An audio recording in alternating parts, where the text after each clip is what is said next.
国际新闻来看，美国的前总统川普伫拜六防开枪暗杀，川普受到轻伤，也毋过所有一个现场的民众死亡，庆祝毛大事。川普决定讲15会照常来出席共和党的大会，接受总统候选人的提名，嘛公布副总统的人选。另外，美国总统拜登嘛伫白宫发表演说，谴责暴力，呼吁美国人民爱冷静。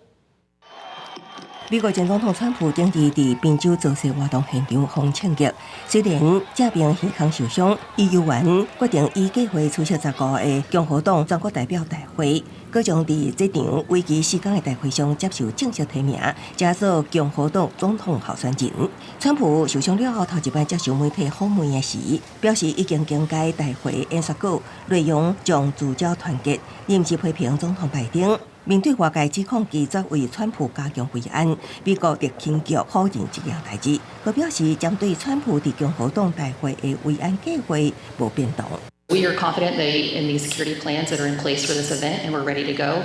美国总统拜登15罕见的伫白宫亚能型的办公室发表全国演说，这场大约5分钟的大会，除了强烈谴责枪击，也表示即马是考验美国的时刻，是时阵降低敌对政治分度，竞争双方拢有责任，伫即马两极分化严重的选举进程转好局势。We can't allow this violence to be normalized. You know, the political record in this country has gotten very heated. It's time to cool it down.